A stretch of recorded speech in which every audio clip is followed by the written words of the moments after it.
¿Cuántos pueden cantar para el Señor con gozo?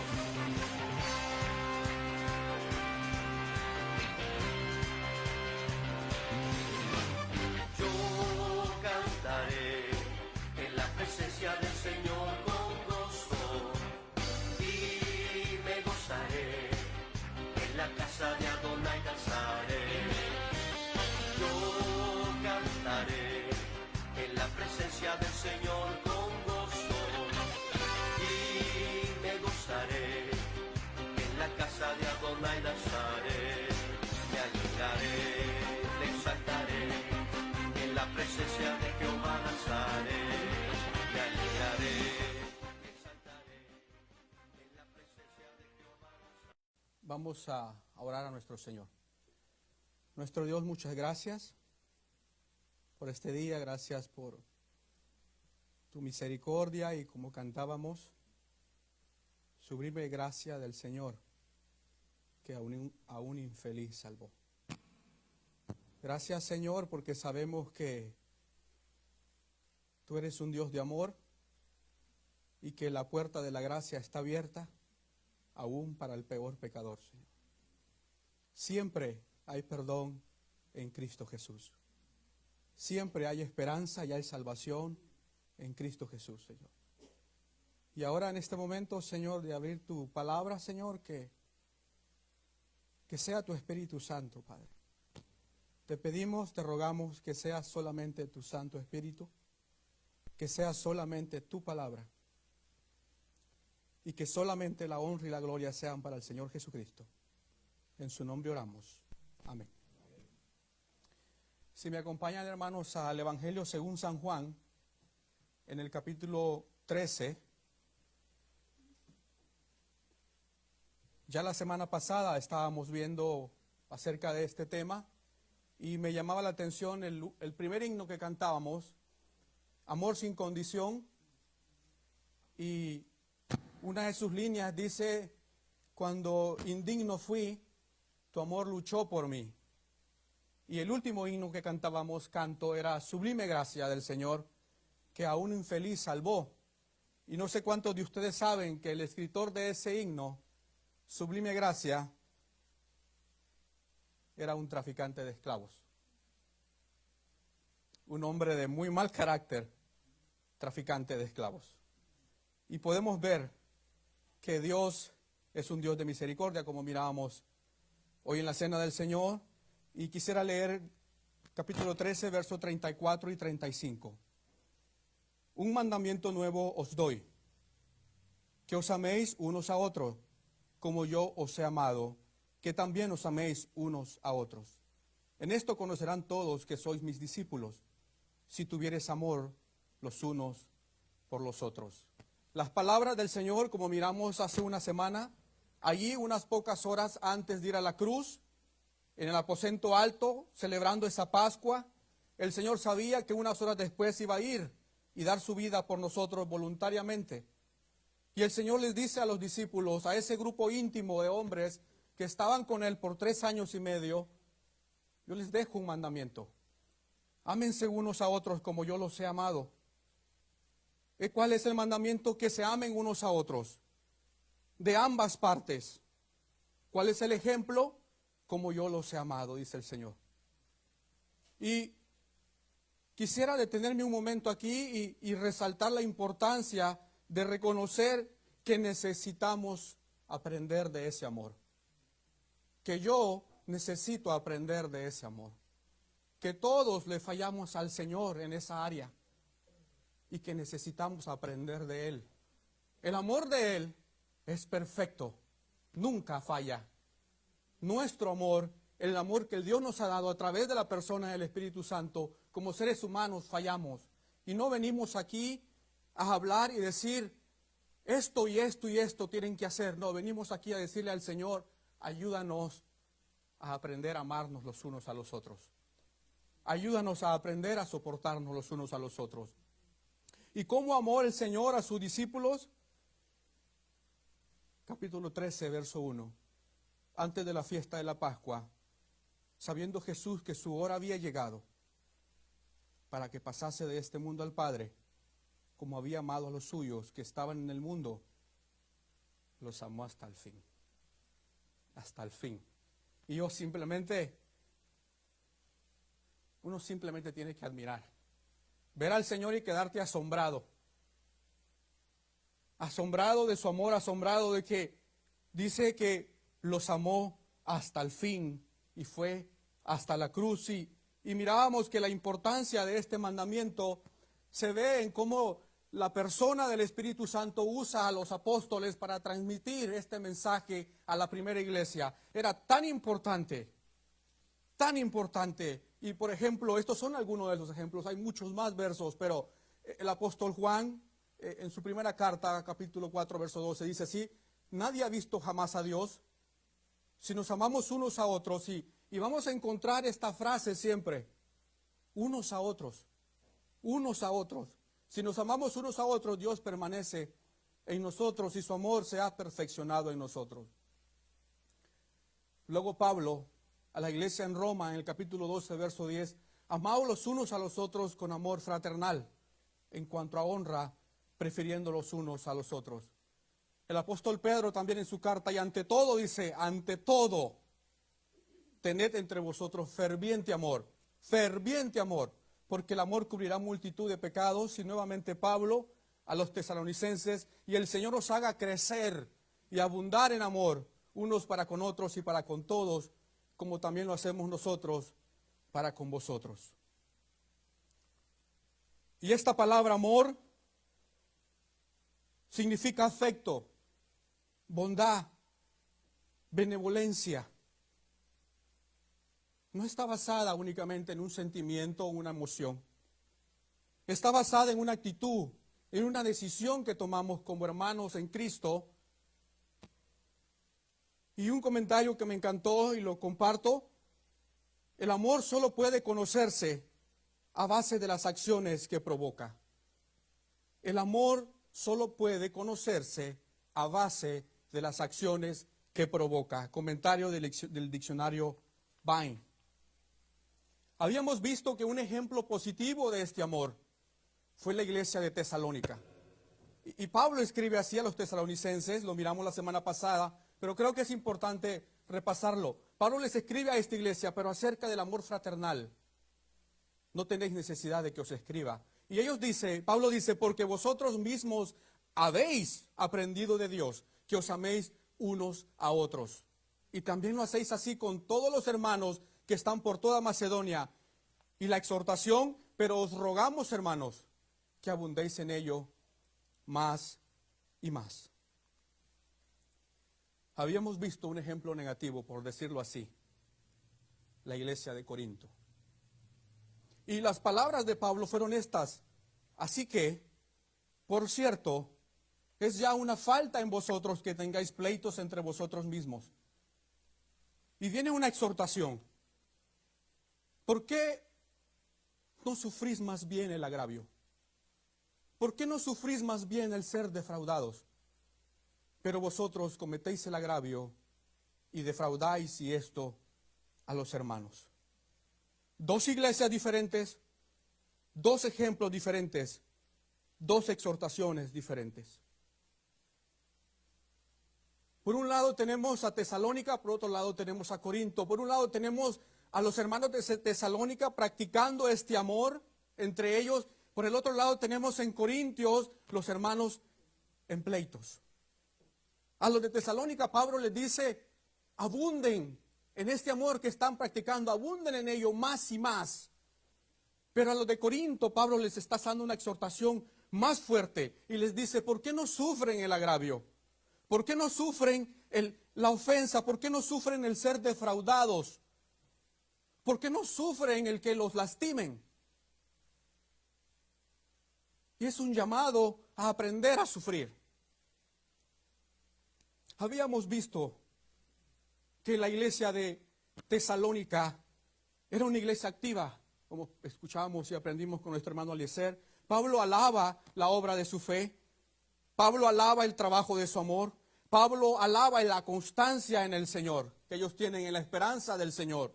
Era una iglesia joven, pero una iglesia ejemplo. Una iglesia que en medio de la tribulación se gozaba. Porque Pablo le dice, ellos recibieron la palabra en medio de gran tribulación con gozo del Espíritu Santo. Pero también habían sido una iglesia ejemplo para todos los de Acaya y de Macedonia. Y Pablo les dice que de tal manera habéis sido ejemplo a todos los de Macedonia y de Acaya que han creído. Y mirábamos en el capítulo 4, después de que Pablo les exhorta a una vida de santidad, esto lo vimos la semana pasada, a una vida de santidad también les dice y les dice, crezcan más y más en este amor. Y ellos dicen, y más bien Pablo dice que ellos aprendieron a amarse los unos a los otros. ¿Aprendieron esto de quién? De Dios. Y yo pensaba y me meditaba y decía, ¿qué fue lo que ellos aprendieron? ¿Qué fue lo que ellos vieron? Y lo que ellos vieron fue lo que Dios nos sigue enseñando hoy en día. ¿Por qué? Porque Dios es el mismo ayer, hoy y por los siglos de los siglos. Y su palabra es la misma ayer, hoy y será por los siglos de los siglos. Los cielos y la tierra van a pasar, pero su palabra permanece para siempre. Su palabra es verdad. Y ellos aprendieron esto. ¿Y qué fue lo que aprendieron los tesalonicenses? Una gente, un grupo que estaba lejos de Dios en la idolatría y se volvieron a Dios, dice Pablo, para servir al Dios vivo. ¿Qué fue lo que ellos aprendieron? Aprendieron, como cantábamos, que el amor de Dios es inmerecido. Aprendieron de que si ellos habían conocido a Dios y habían sido salvos, era por pura misericordia. Aprendieron de que si tú estás aquí hoy y eres hijo de Dios, el amor que Dios te dio, te da y te dará es inmerecido, no lo mereces. Aprendieron ellos que no había nada bueno en ellos en lo que Dios se fijara para decir, wow, la iglesia o esta gente de Tesalónica merece. No. Sublime gracia del Señor que a un infeliz salvó. Y ellos aprendieron eso y no olvidaron eso, porque es muy fácil el olvidarnos de dónde nos sacó nuestro Dios. Pero cuando yo no olvido de que Dios me sacó de la miseria, y como alguien oraba en la cena del Señor, que estábamos perdidos en nuestros delitos y pecados, cuando tenemos eso en nuestra mente, ya no depende de quién es mi hermano, no depende de cómo es mi hermano, depende de lo que Cristo ha hecho en mí y depende de cómo Cristo me amó a mí. Entonces, así, en ese fundamento, yo puedo amar a mi hermano. Entonces yo puedo amarlo. Pero qué fácil. Un hermano me decía el domingo pasado afuera, es bonito aprender del amor de Dios, pero vivirlo es algo diferente. Aplicarlo a nuestras vidas es algo diferente. Porque nuestra carne, nuestro orgullo, nuestra falta de paciencia, y vuelvo a decirlo, nos paramos aquí y estamos aquí por pura misericordia de Dios. No venimos a decir, yo ya aprendí todo esto, vengo a decir, Señor, ayúdame. Y quiero decirte algo.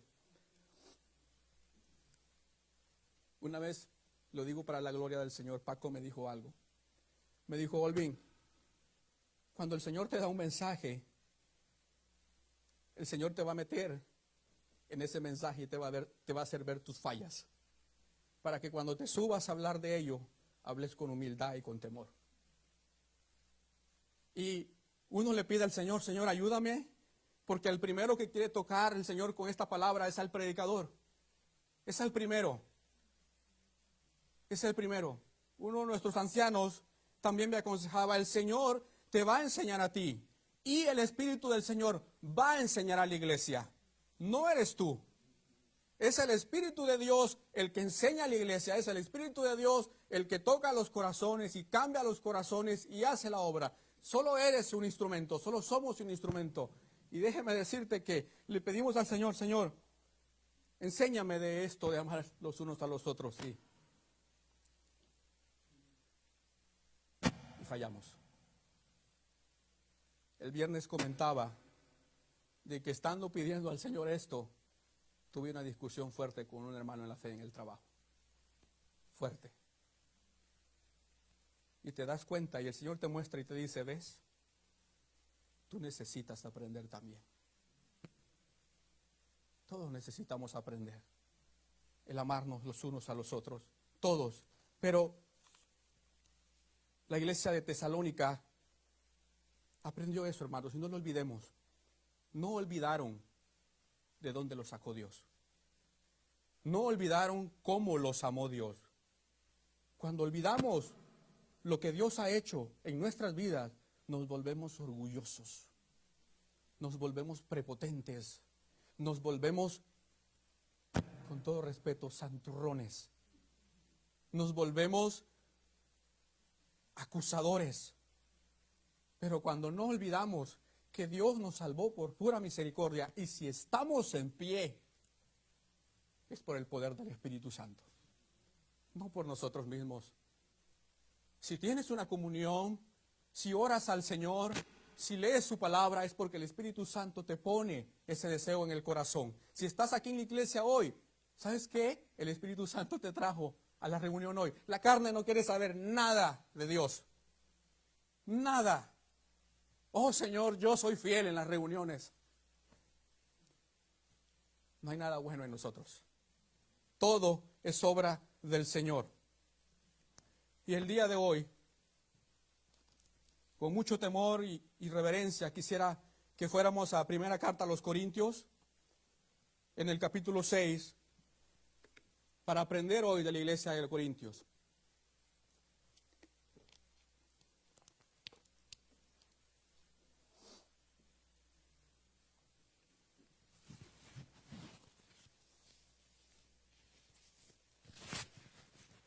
Primera de Corintios, capítulo 6,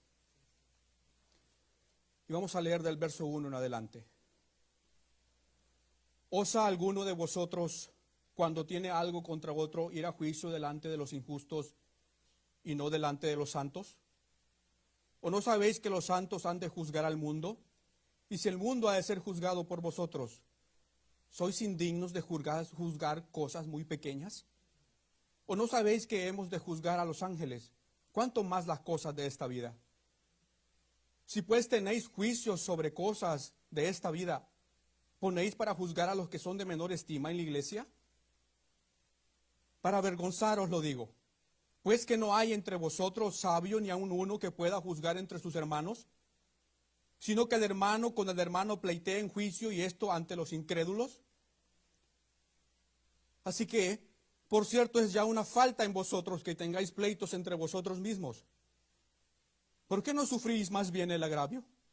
¿Por qué no sufrís más bien el ser defraudados? Pero vosotros cometéis el agravio y defraudáis esto a los hermanos. ¿No sabéis que los injustos no heredarán el reino de Dios? No erréis, ni los fornicarios, ni los idólatras, ni los adúlteros, ni los afeminados, ni los que se echan con varones, ni los ladrones, ni los ávaros, ni los borrachos, ni los maldicientes, ni los estafadores heredarán el reino de Dios. Y esto es lo hermoso del verso 11. Y esto erais algunos. Mas ya habéis sido lavados, ya habéis sido santificados, ya habéis sido justificados en el nombre del Señor Jesús y por el Espíritu de nuestro Dios. Dios cambia corazones. Dios salva al pecador. Y no hay un hombre tan perverso a quien Cristo no quiera salvar. Y no hay una persona tan buena que piense que se merezca el cielo. En Cristo está la salvación y el perdón. Solamente en Cristo. No hay otro camino. El Señor lo dijo claramente. Lo hablábamos ayer en evangelismo personal. Yo soy el camino y la verdad y la vida. Y el Señor aclara y es contundente, y nadie, absolutamente nadie viene al Padre si no es por mí, dice el Señor. Y uno ve, como se dice, el historial de esta gente. Pablo dice, y esto eran algunos de ustedes. Uno ve de dónde, o más bien a dónde nuestro Dios envía a Pablo a predicarle el Evangelio Y déjame decirte que lo poco que sé es que Corintios era considerada Las Vegas del Antiguo Testamento, de la antigüedad. Las Vegas era un lugar feo. Y Dios usa a Pablo para llevar el evangelio. Y Pablo está ahí por 1 año y medio. Los judíos rechazan el evangelio. Porque como dice Corintios también, ellos buscan señales. Los griegos buscan sabiduría. Y él dice, pero nosotros predicamos a Cristo. Sabiduría de Dios y poder de Dios.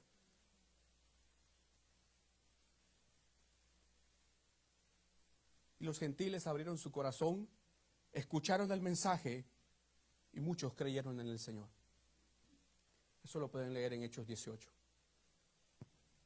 Y de paso, hermanos, los invitamos los viernes. Tenemos unos lindos estudios de Primera de Corintios. Estás cordialmente invitado. A veces hay postre, a veces no. Pero estás invitado y gracias por los hermanos que traen siempre un postre.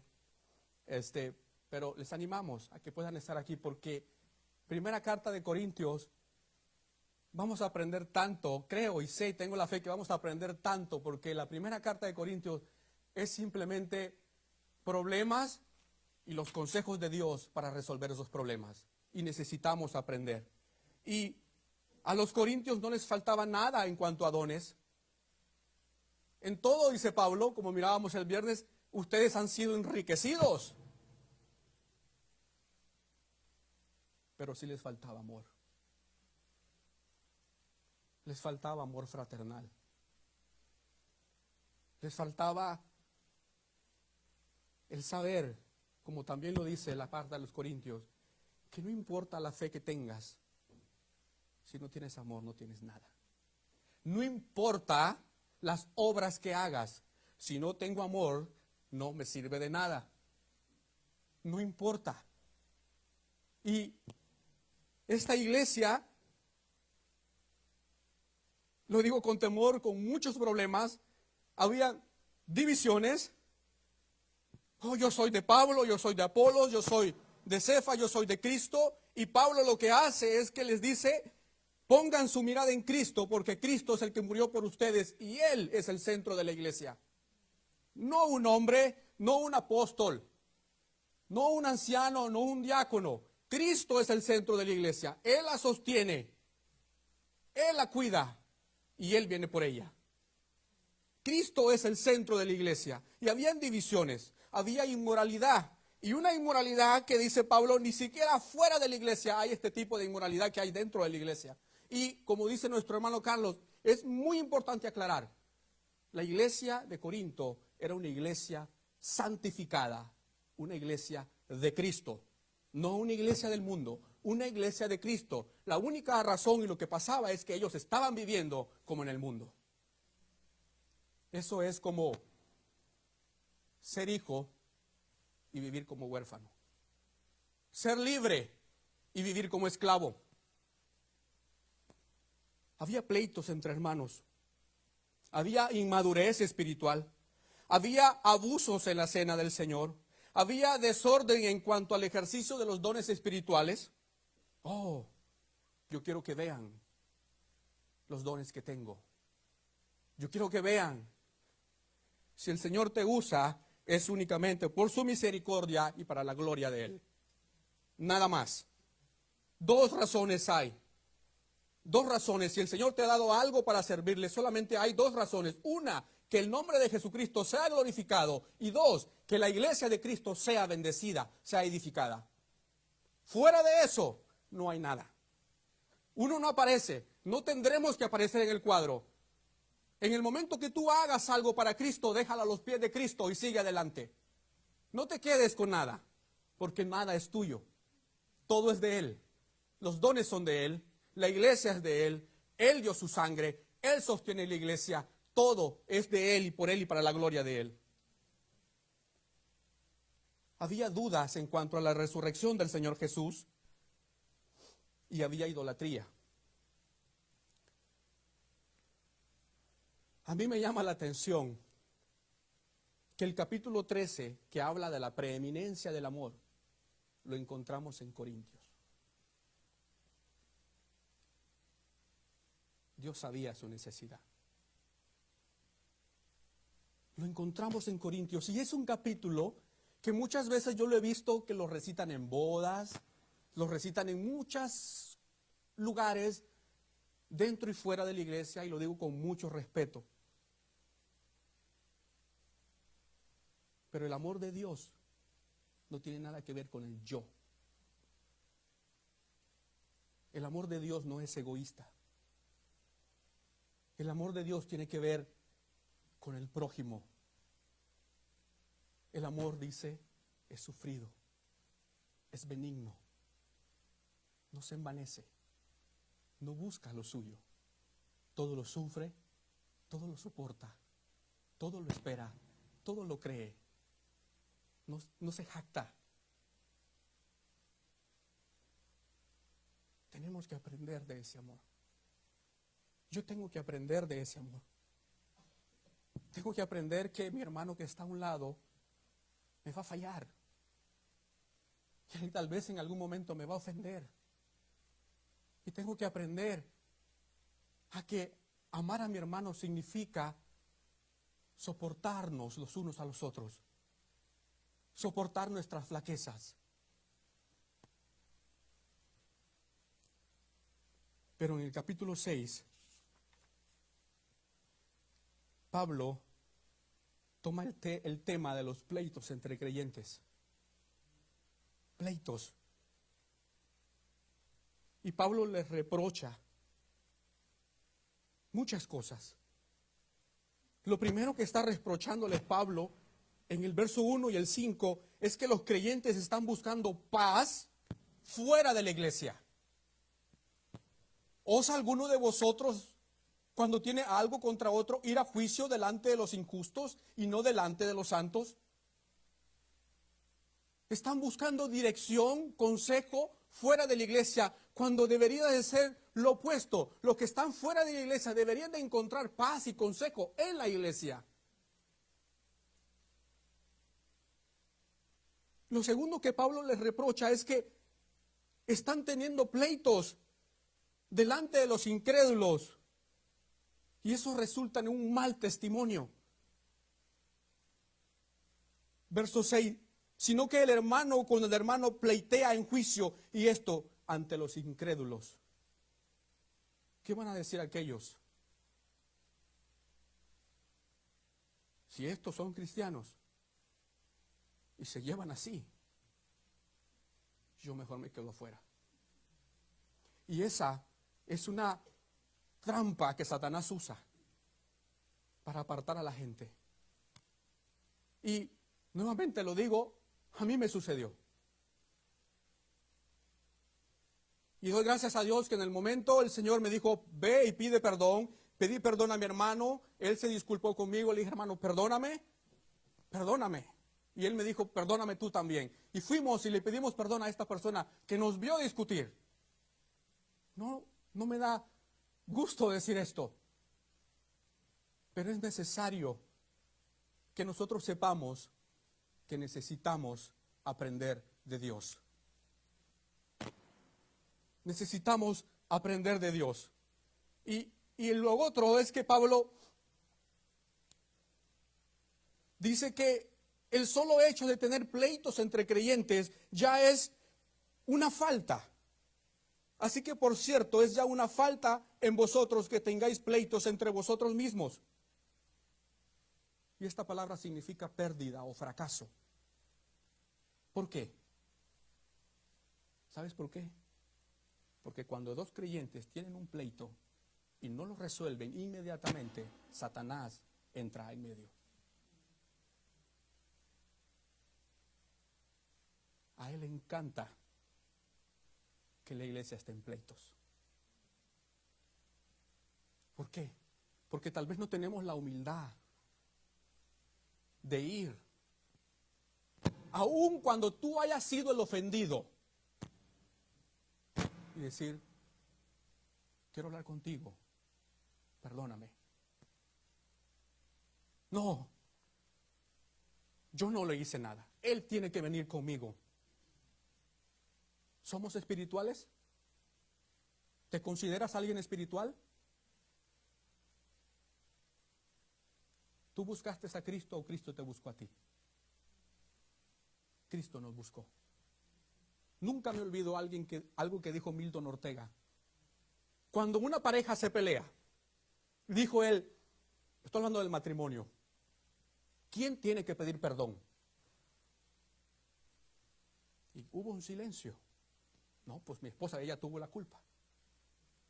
Y Milton dijo esto: ¿quién es el líder del hogar?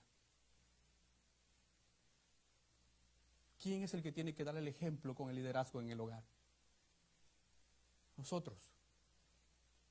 Y que el Señor nos ayude, porque una cosa es que hagan pleitos y los van a ver, hermanos queridos, los van a ver diferencias por aquí y por allá, pero una cosa diferente es que dejemos esos pleitos sin resolver y tengamos eso en nuestro corazón por 6 meses, por 1 año, por 3 años, por mucho tiempo. Y nosotros sabemos, yo creo, por lo menos el Señor nos muestra, si tienes algo en tu corazón que sabes que tienes que resolver, ora. Primeramente, ora al Señor y pídele palabras para hablar con tu hermano, pero ten cuidado de cómo tomas la cena del Señor. Ten cuidado de lo que haya en tu corazón y participemos del pan y de la copa. Porque Pablo le dice a los corintios, juicio toman para ustedes mismos. Que el Señor nos ayude, y la exhortación de Pablo es, ¿por qué no sufren más bien el agravio? ¿Por qué no sufren más bien el ser defraudados? ¿Y sabes lo que quiere decir esta palabra, sufrir? Cubrir con silencio, soportar pacientemente.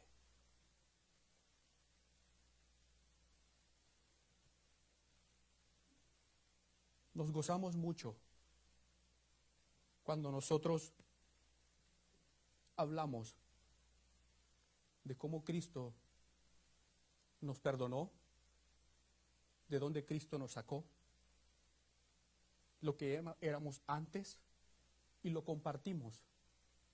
Pero tiendo a creer, y lo digo por mí, queridos hermanos, lo digo por mí, que tenemos poco ánimo para soportar a los demás. Muy poco ánimo, muy poca paciencia, muy poco amor. Y hablamos del amor de Dios con vehemencia. Pero cuando nos toca a nosotros, cuando nos ponen el dedo en la llaga a nosotros,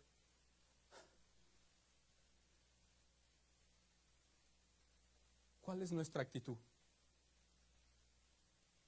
Y nuevamente lo vuelvo a decir, yo necesito aprender de esto. Todos necesitamos aprender de este amor. ¿Y sabes qué me hizo recordar?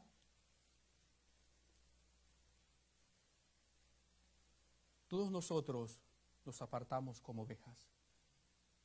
Cada cual se apartó por su camino. Mas Jehová cargó en él el pecado de todos nosotros. Angustiado él y afligido, no abrió su boca. Como cordero fue llevado al matadero, y como oveja delante de los trasquiladores, enmudeció y no abrió su boca. Me acordé del Señor. Me acordé de Él. Porque Él fue golpeado, Él fue escupido y guardó silencio.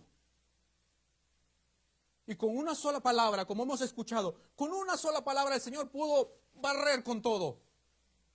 Pero Él enmudeció, como dice un himno. Salve, Rey de los judíos. Y le ponían una corona en su cabeza y le golpeaban con un palo. Y le decían, profetiza, ¿quién es el que te golpeó? He aquí el hombre, salió Pilatos y dijo, he aquí el hombre, después de azotarlo. He aquí vuestro rey. No lo queremos. Queremos a Barrabás. Crucifícale a él. A vuestro rey he de crucificar, crucifícale.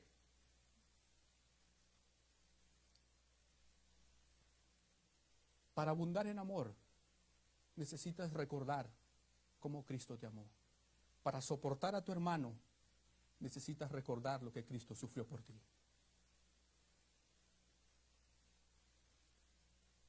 Recuerda. Haz memoria. No olvides. Nunca me olvidaré de ti, de tu agonía en el Getsemaní. Ni del Calvario do por mí sufriste, oh Salvador. ¿Te puedes imaginar el dolor del Señor? Y si tú no tienes a Cristo en tu corazón, quiero decirte algo.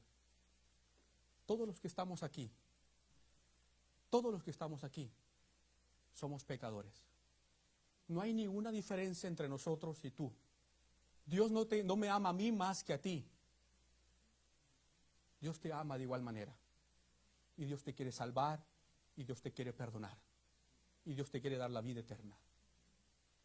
Y si el enemigo viene y te dice, eso de ser cristiano es aburrido, no te metas en eso, quiero decirte algo.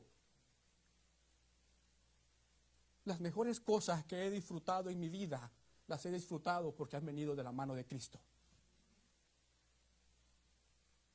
No he tenido una vida mejor que la que Cristo me ha dado. Aun cuando le he fallado en mi ignorancia. No hay una vida mejor que la que Cristo te ofrece. ¿Qué te estoy diciendo? ¿Que la vida en Cristo es un camino de rosas? No.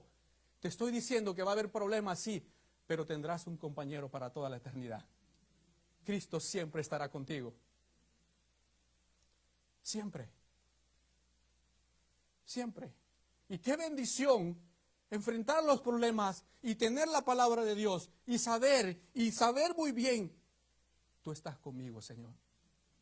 Y a los que aman a Dios, todas las cosas les ayudan a bien. Y dice la palabra de Dios que si crees en Cristo, hoy Él te perdona y hoy eres hijo de Él. Y eso nadie lo va a cambiar nunca. Porque cuando Cristo salva, salva para siempre.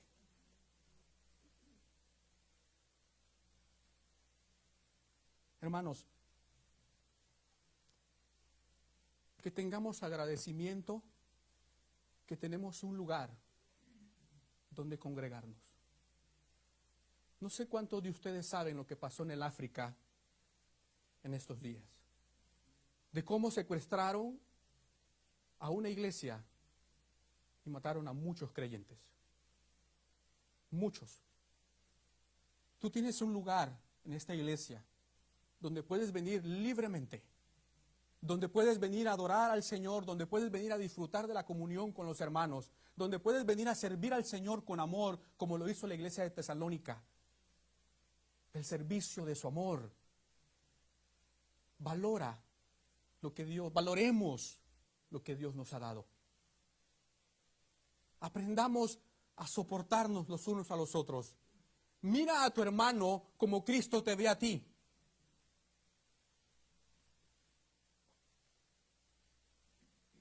Y por último termino con esto.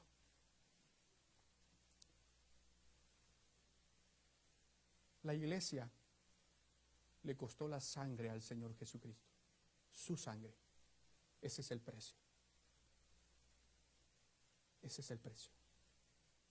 Nuestro deber, no solamente de los ancianos, sino de cada uno de nosotros, es cuidar la iglesia de Cristo.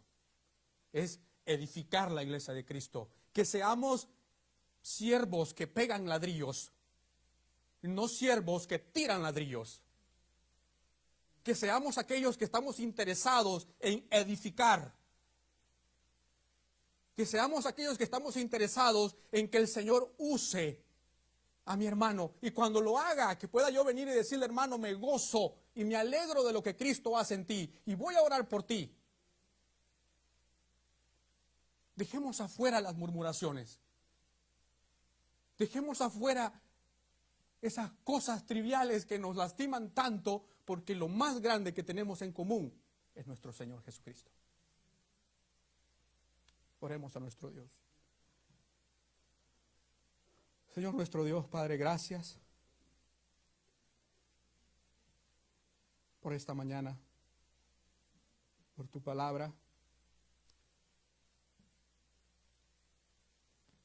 Nosotros no nos comparamos con tesalonicenses, Padre, ni tampoco con corintios. Pero sí queremos reconocer que te necesitamos. Ayúdanos a crecer en amor, unos para con otros. Ayúdanos y enséñanos a soportarnos los unos a los otros. Ayúdanos a no olvidar lo que tú has hecho por nosotros. Porque si tenemos claro, Señor, de dónde tú me has sacado, entonces voy a tener claro cómo debo de amar a mi hermano. Nosotros, Señor, no podemos. Nosotros reconocemos delante de ti que hemos pecado y que te pedimos perdón, porque es más fácil, Señor, obedecer a la carne y actuar en la carne que permitir que tu Espíritu Santo nos ayude, Padre, y hacer tu voluntad. Muchas gracias, Señor, por todo. Gracias por South Houston, gracias por esta iglesia, porque sabemos, Señor, que estaremos aquí hasta que tú quieras que estemos aquí, porque tú eres poderoso para sostenernos, Señor. Gracias, Señor, por todo. La honra y la gloria sean siempre a nuestro Señor Jesucristo. En su nombre oramos. Amén. El Señor les bendiga, hermanos. ¿Cuántos pueden cantar para el Señor con gozo?